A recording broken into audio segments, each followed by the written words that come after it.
Afghanistan suffered from a bloody civil war in the 1990s. While different Afghan factions fought for the control of the country, analysts say nearby countries like Pakistan, India and Iran thought it was in their national interest to support one particular group or another. Andrew Wilder of the US Institute of Peace thinks the so-called zero option of pulling all US troops out at the end of next year may take Afghanistan back to that situation. I think the idea that we're going to pull out troops will exacerbate the concerns within the regional actors that Afghanistan could again fall apart and return back to civil war, which if anything is going to further provide incentives to regional actors to back their proxies in Afghanistan.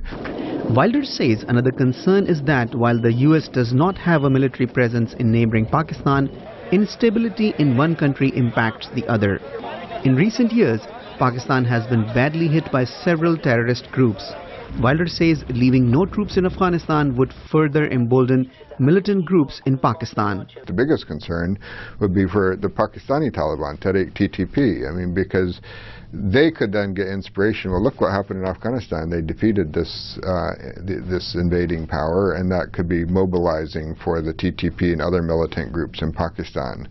Experts like Lisa Curtis believe the regional countries are closely watching the situation and that US troops offer the possibility of stability.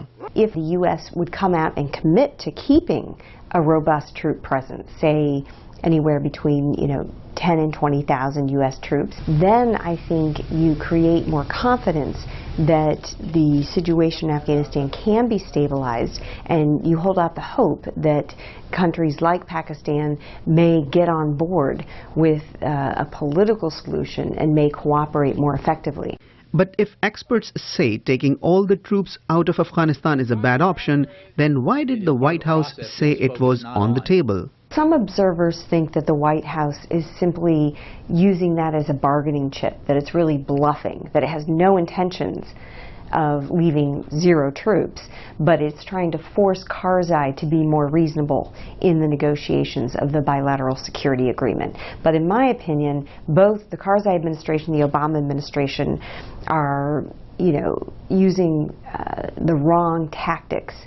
Curtis says the perception of a wedge between Kabul and Washington will play right into the hands of the Taliban and other regional extremists and against the interests of the two countries. Experts stress that whatever plan the White House does go ahead with, it should not let the Afghan people feel that they are being abandoned by the international community. Kokab Farshori, VOA News, Washington.